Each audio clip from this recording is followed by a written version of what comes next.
నమస్కారం, వార్తలకు స్వాగతం. ముందుగా ముఖ్యాంశాలు. అభ్యర్థుల వర్క్ షాప్ లో పాల్గొన్న టీడీపీ జాతీయ అధ్యక్షుడు నారా చంద్రబాబు నాయుడు. ఈ సందర్భంగా ప్రసంగం.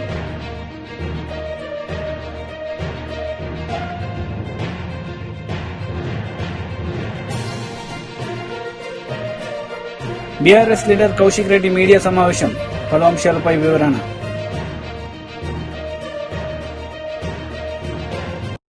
అభ్యర్థుల వర్క్ షాప్ లో పాల్గొన్న టీడీపీ జాతీయ అధ్యక్షుడు నారా చంద్రబాబు నాయుడు ఈ సందర్భంగా ఆయన ప్రసంగించారు.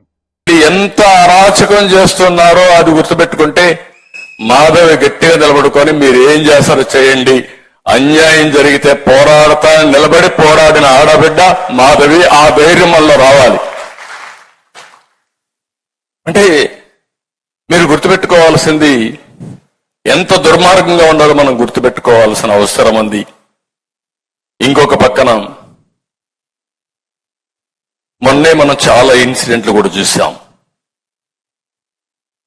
సిబిఐ, మన రాష్ట్రంలో సిబిఐ పరిస్థితి, బాబాయ్ గొడ్డలపేట కేసులో 5 ఏళ్ళు అయింది. 5 ఏళ్ళు అయితే ఇంకా జరుగుతానే ఉంది. ఎన్ని ట్విస్టులు వచ్చాయి చూసాం. కడాల సిబిఐ ఆఫీసర్ ఎవరైతే ఇన్వెస్టిగేషన్ చేస్తున్నాడో ఆయన మీదనే కేసు పెడితే ఆయన హైకోర్టుకు వచ్చి యాంటిసిపేటరీ బెయిల్ తీసుకున్నాడు. Can you imagine?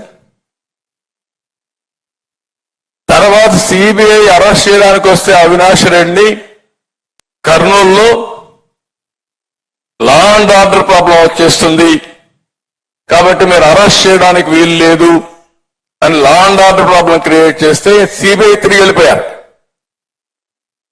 అంటే ఇది ఇంటర్నేషనల్ మాఫియానా, లేకపోతే చట్టం అనేది లేదా ఈ దేశంలో?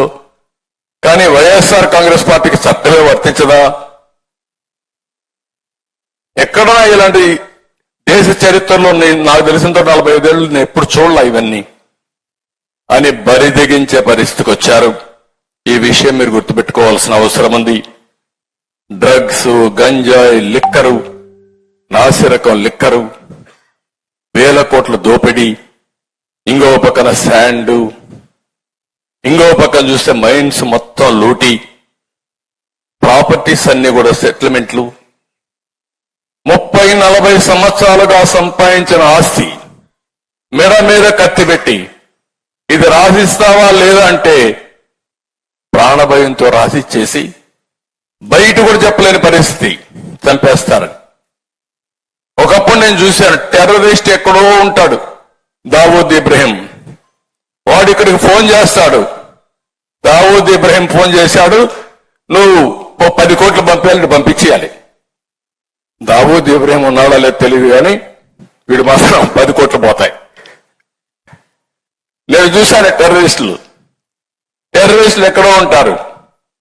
పలానాడికి చెప్తే నువ్వు ఎంత పంపించమంటే ఆ లెటర్ ఫేక్ అయినా డబ్బులు పంపించి 3 వాళ్ళు చెప్పేవాళ్ళు కాదు.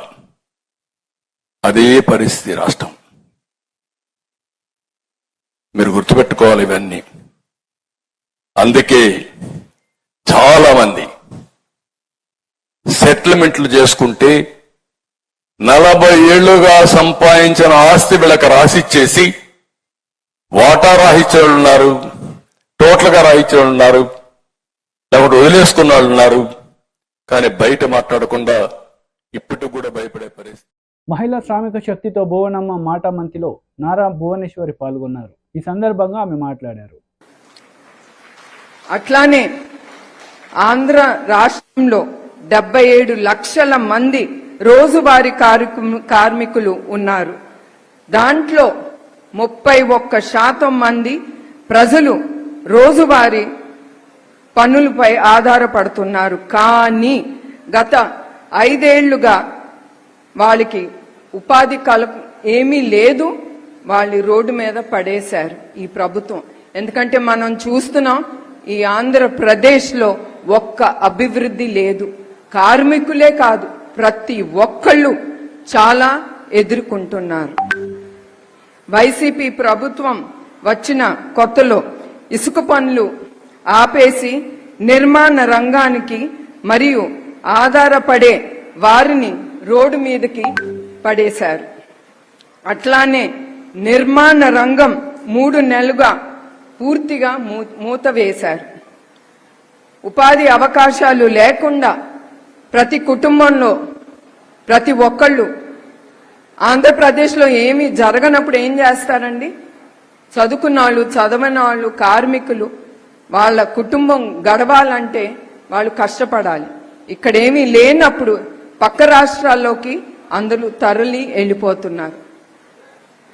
తెలుగుదేశం ప్రభుత్వంలో ఉంటే కనీసం 20 లక్షల మందికి ఉపాధి కల్పించేది ఈ ప్రభుత్వం, ఆ ప్రభుత్వం. ప్రస్తుతం వారి కుటుంబాన్ని తినడానికి తిండి లేకపోయినా ఆకలితో వాళ్ళు మరణిస్తున్నారు. ఈ గవర్నమెంట్ వచ్చి చంద్రన్న బీమా పథకాన్ని వాళ్ళు ఆపేశారు. దీంతో మీ ఆరోగ్యం సంరక్షణ ఇంకా ప్రమాదంలో పడింది. భవన నిర్మాణం కార్మికులు, ఆటో డ్రైవర్లు, ట్రక్ డ్రైవర్లు అందరూ ఈ ప్రభుత్వం నిర్లక్ష్యానికి గురవుతున్నారు. ఈ 5 ఏళ్ల వైసీపీ పాలనలో దాదాపు 13,500 మంది కార్మికులు ఆత్మహత్యకి గురయ్యారు.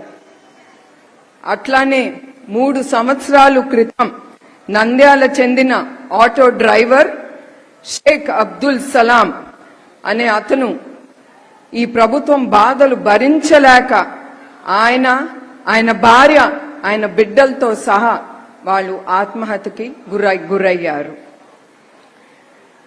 పదే పదే ఈ ప్రభుత్వం కార్మికుల జీవితాలకు, ప్రాణాలకు విలువ లేదని అనిపిస్తున్నారు.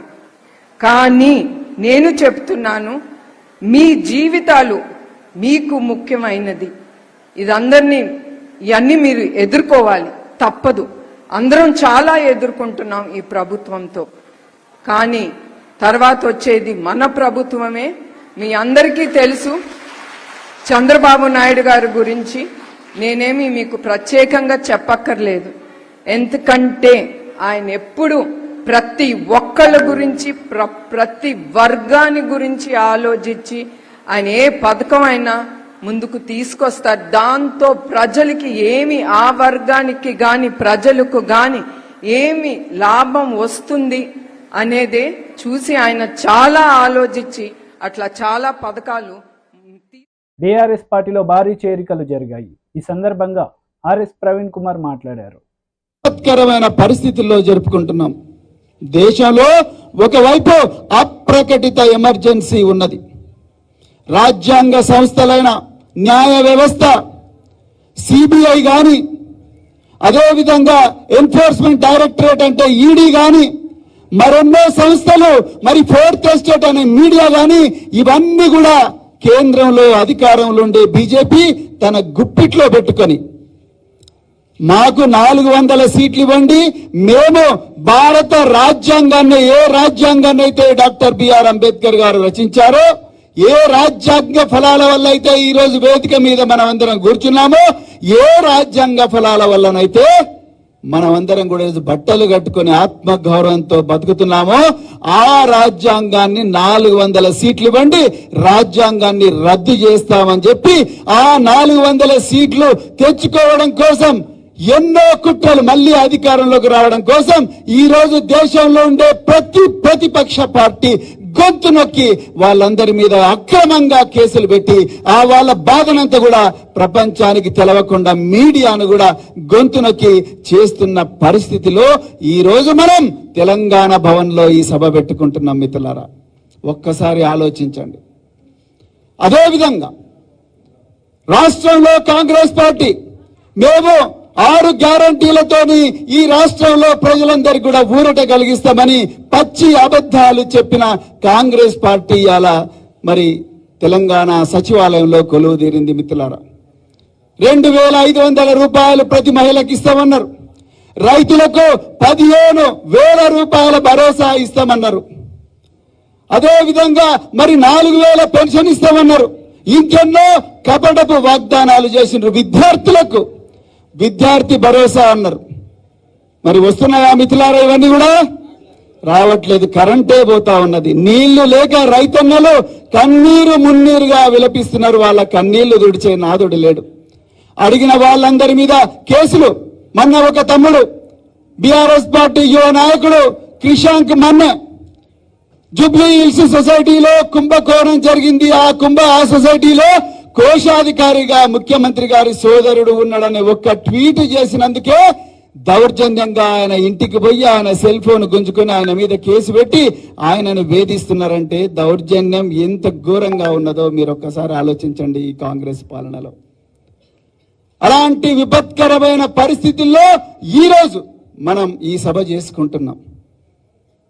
అయ్యా, మీరు మీ 6 గ్యారంటీలు మాకొద్దు, మీ 6 గ్యారంటీలు మాకొద్దు, మా పిల్లల భవిష్యత్తుకు గ్యారంటీ ఇవ్వండి, మా పిల్లల ప్రాణాలకు గ్యారంటీ ఇవ్వండి అని ఇలా తెలంగాణ సమాజం అడుగుతున్న పరిస్థితుల్లో ఈ సభ పెట్టుకున్నాం మనం.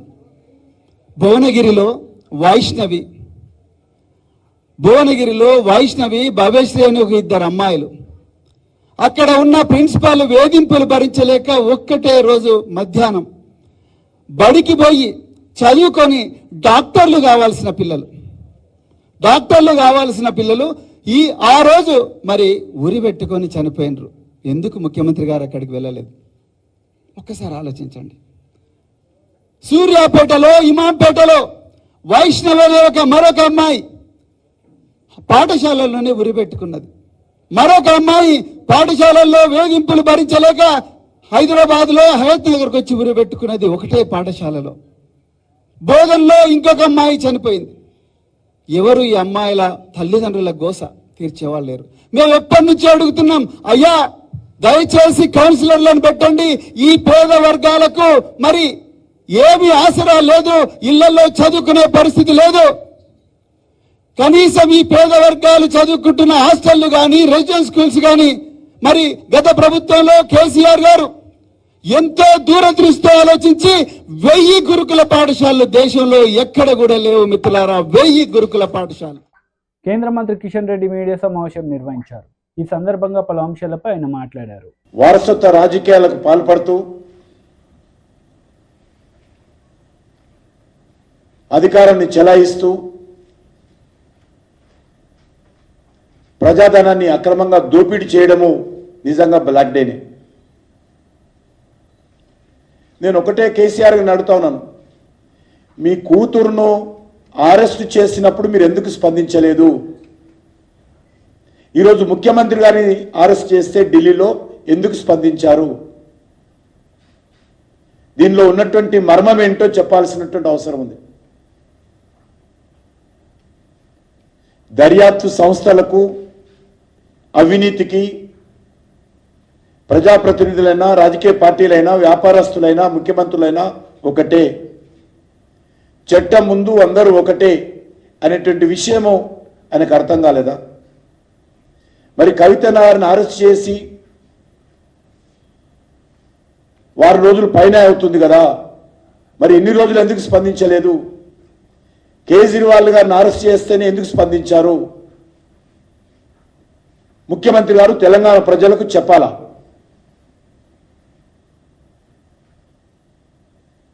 మాజీ ముఖ్యమంత్రి గారు క్షమించాను.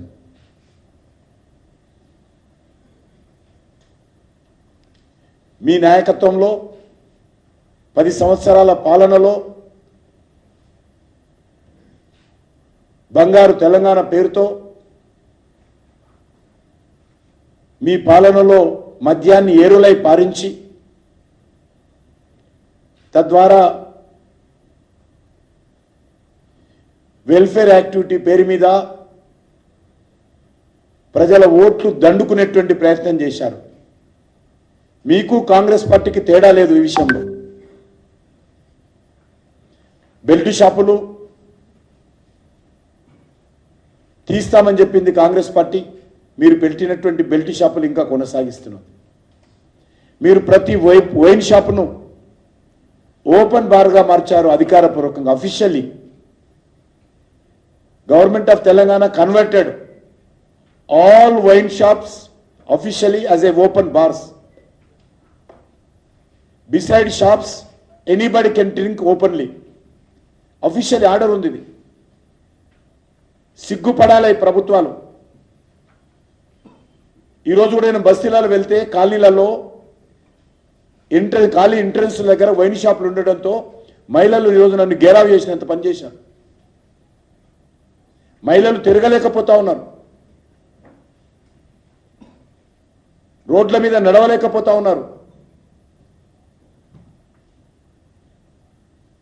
ఉద్యోగాలు చేసేటువంటి ఐటీ అమ్మాయిలు సాయంకాలం 10 గంటలకో 11 గంటలకో బస్తీలలో వెళ్ళాలంటే మీ యొక్క వైన్ షాపుల కారణంగా, ఓపెన్ బార్స్ కారణంగా అనేక రకాల ఇబ్బందులు ఎదుర్కొంటుంటే మీకు అదేం పట్టదు. మీకు డబ్బులు కావాలా, ఆ డబ్బులతో వెల్ఫేర్ యాక్టివిటీ చేయాలా, ఓట్లు పొందాలా, అధికారం రావాలా, మద్యం వ్యాపారంలో వేల కోట్లు సంపాదించాలా. ఈరోజు కూడా తెలంగాణలో ఈ రాష్ట్ర ప్రభుత్వం కూడా మద్యం వ్యాపారస్తుల దగ్గర ఆర్జీ ట్యాక్స్ వేస్తూ ఉంది, additional tax, Rahul Gandhi tax.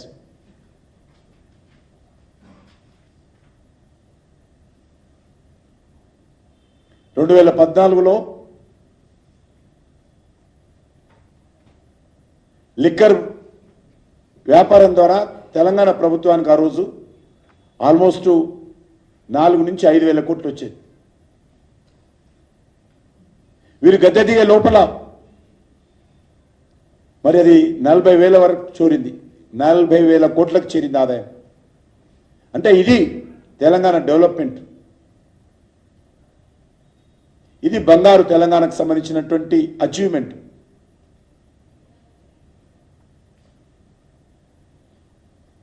ఇదే రకమైనటువంటి మోడల్ లిక్కర్ బిజినెస్ మోడలు ఆప్ ప్రభుత్వానికి బదిలీ చేశారు. అందులోనే అక్కడ ఉండేటువంటి ఢిల్లీ అఫీషియల్స్ వాస్తవాలన్నీ కూడా దర్యాప్తు సంస్థలకు ఇచ్చి. BRS leader Kaushik Reddy media సమావేశం నిర్వహించారు. ఈ సందర్భంగా ఇరు పార్టీలపై ఆయన మండిపడ్డారు. దీంతో పాటు దీంతో పాటు ఇవాళ ఖచ్చితంగా ఈ 17 పార్లమెంట్ సీట్లలో కరీంనగర్ పార్లమెంట్ సీటు ఫస్ట్ జెండా బీఆర్ఎస్ పార్టీ జెండా ఈ కరీంనగర్ గడ్డ మీదనే ఎగరబోతా ఉందని చెప్పి కూడా ఈ సందర్భంగా తెలియజేస్తా ఉన్నాను. ఇవాళ మీరు ఎవరు ఊహించుకోని విధంగా ఇలా కరీంనగర్ పార్లమెంటు 1,00,000 మెజారిటీతో మేము గెలవబోతా ఉన్నాం. ఇది గ్యారంటీగా మీకు చెప్తా ఉన్నాను. ఇలా ఎక్కడ పోయినా కూడా ఇలా అద్భుతమైన రెస్పాన్స్ వస్తూ ఉంది. ఇలా రైతులైతే తలపట్టుకుంటా ఉన్నారు. అయ్యో ఎందుకు మేము కేసీఆర్ గారిని బొడగొట్టుకున్నాం, ఎందుకు కేసీఆర్ గారిని ఇలా దించినాం, లబోదిబో మొత్తుకుంటా ఉన్నాను. ఇలా ఒక్కటే చెప్తా ఉన్నాను, ఇవన్నీ వద్దు, పంచాయతీలు గిరిగిరిగా వద్దు. కేసీఆర్ గారు ఉన్న 10 సంవత్సరాలలో ఏ ఒక్క రోజన్నా ఒక్క ఎకరం అన్నా ఎండిందా? ఏ ఒక్క ఎకరం కన్నా ఫ్రీ 24 గంటల కరెంట్ రాకుండా ఉన్నదా? ఏ ఒక్క రైతుకి రైతు బంధు రాకుండా ఉన్నదా? కేసీఆర్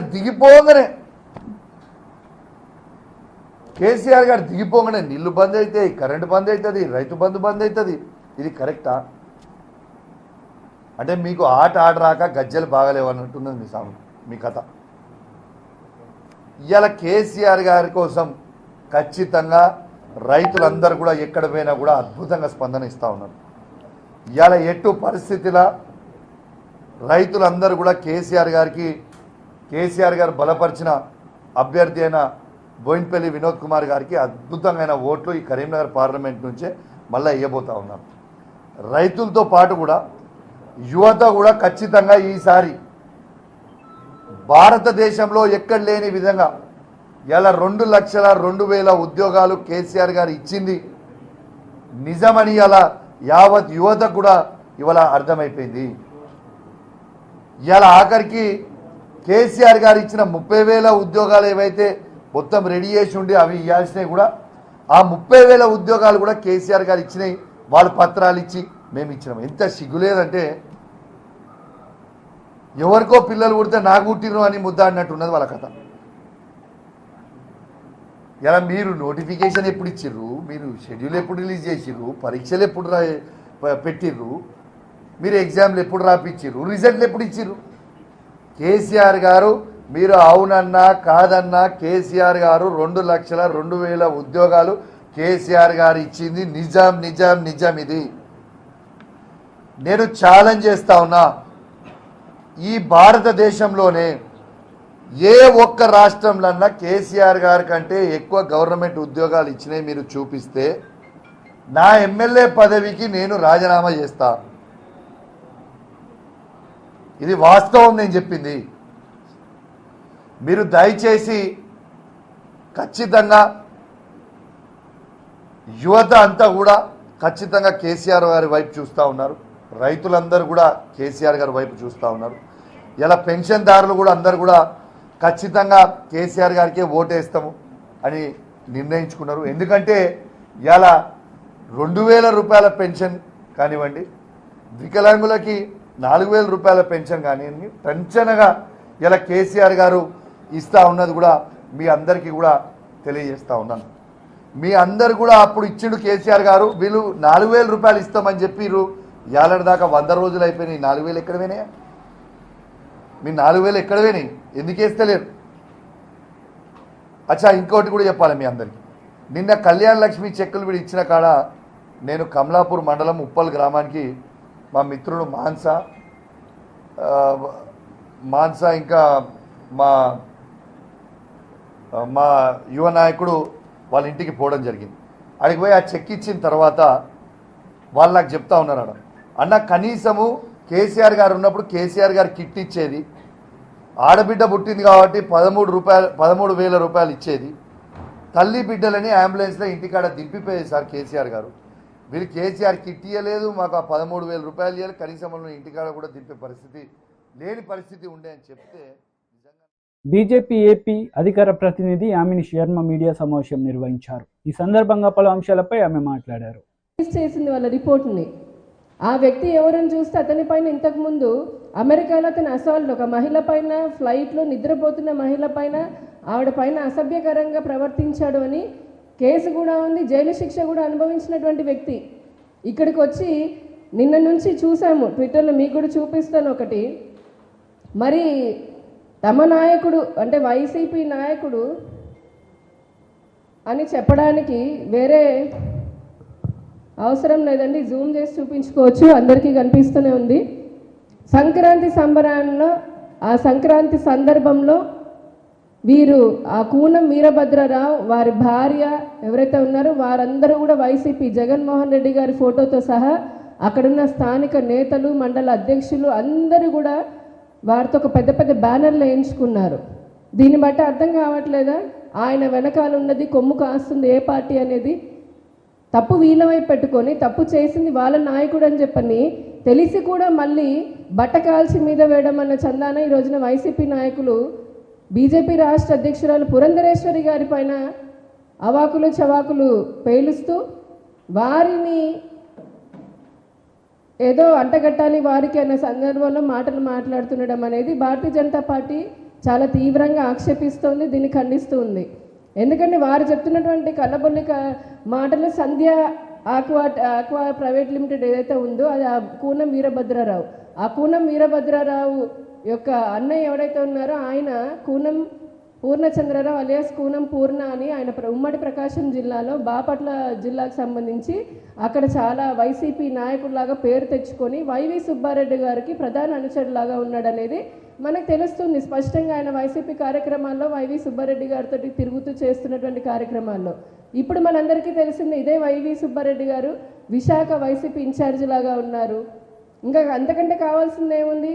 ప్రభుత్వం వాళ్ళదే ప్రస్తుతానికి ఉన్నటువంటిది. ఇప్పటికే 5 సంవత్సరాల నుంచి కూడా అన్ని విధాలుగా ఈ రాష్ట్రంలో ఉన్నటువంటి వనరులను దోచుకోవడమే కాకుండా ఇప్పుడు ఇటువంటి ఈ డ్రగ్ని తీసుకొచ్చి ఇక్కడ స్మగ్లింగ్ చేసేటటువంటి విధానానికి తెర తీసి మళ్ళీ బయట వేరే పార్టీల పైన భారతీయ జనతా పార్టీ పైన వేయాలని చూస్తున్నారు. ఈ రోజున కొంతమంది వైసీపీ నాయకులు అంటున్నారు సంధ్య మెరైన్కి సంబంధించి ఆ కంపెనీకి ఈ సంధ్య ఆక్వా కంపెనీకి ఏవో సంబంధాలు ఉన్నాయి, పురంధరేశ్వరి గారికి బంధువులకి ఏదో సంబంధం ఉందని. కానీ ఒకసారి కనుక ఆధారాలు మనం చూస్తే వారు క్లెయిమ్ చేస్తున్నట్టుగా లేదా ఆరోపిస్తున్నట్టుగా అసలు ఆ సంధ్య అనే కంపెనీకి, సంధ్య మెరైన్ కంపెనీ ఏదైతే ఉందో అది మొదటి నుంచి కూడా 1992లో పురంధరేశ్వరి గారి వియ్యంకుడు ప్రసాదరావు గారు స్థాపించారు. అప్పట్లో ఈ కూనం వీరభద్రారావు అనే